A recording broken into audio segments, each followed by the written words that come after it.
Chers amis de YouTube, bienvenue à vous. On se retrouve aujourd'hui pour un nouvel épisode du classeur mythologique. Préparez-vous pour l'histoire sanglante du titan Prométhée, le donneur de feu. Mon récit sera en particulier basé sur la tragédie grecque Prométhée enchaîné attribuée à Échille. Regardez les sources en description pour en savoir plus. L'histoire de Prométhée commence avec la guerre des dieux, guidée par Zeus, contre les titans, guidée par Cronos, son père, pour renverser son règne. Cet épisode de la mythologie est aussi connu sous le nom de Titanomachie, et lors de celle-ci, le titan Prométhée, qui avait le don de connaître l'avenir, conseilla aux titans de ne pas essayer de gagner par la force, mais par la ruse, faute de quoi les dieux et Zeus l'auraient emporté. Les titans, tout cons qu'ils étaient, au lieu d'écouter le gars qui connaissait l'avenir, décidèrent en faveur de la force brute. Et comme Prométhée savait que cela signerait leur arrêt de mort, il entreprit de se joindre plutôt à Zeus. Sans se faire trop de soucis, il retourna sa veste et rejoignit le camp des dieux. Mais Zeus, une fois obtenu la victoire, montra sa vraie nature, celle d'un tyran.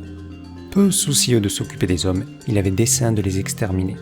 Et parmi toutes les voies de son nouveau règne, nul ne s'y opposa, si ce n'est celle de Prométhée. Pour sauver les hommes, il leur donna le secret du feu, qui était un trésor que les dieux ne voudraient jamais partager.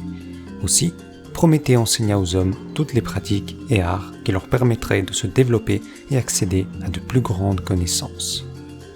Évidemment, l'avoir gâché les desseins d'extermination des hommes ne fut pas pour plaire à Zeus, qui se fit amener Prométhée et demanda à Héphaïstos, le dieu de la forge et des volcans, de fabriquer des chaînes pour attacher le titan au mont Caucase.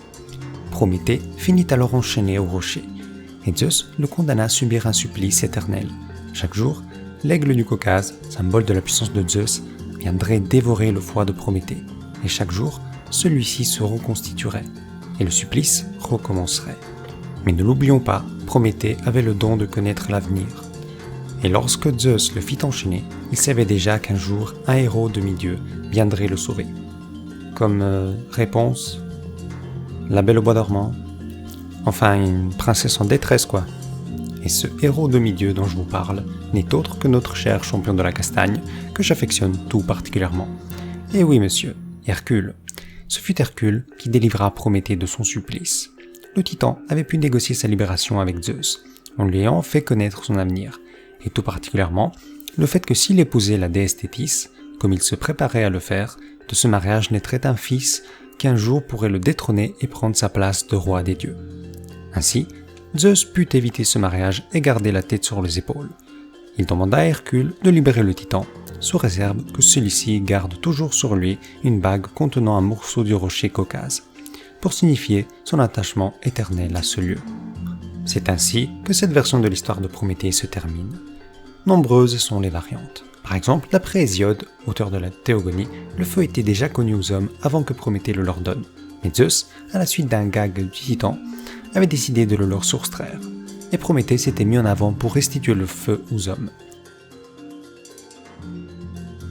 Encore, dans certaines histoires, il est même précisé que Prométhée aurait volé le feu au dieu Héphaïstos.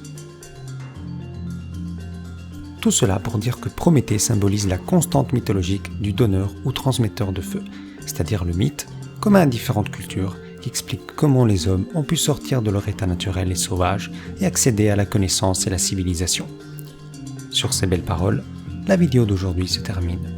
J'espère que vous avez passé un bon moment et que cette vidéo aura pu vous apporter un petit plus de connaissances. Si c'est le cas, un petit pouce bleu, ça fait toujours plaisir, tout comme un petit commentaire. N'oubliez pas de vous abonner à la chaîne, et si ça vous intéresse, vous pouvez facilement trouver les autres vidéos du classeur mythologique. À tout bientôt!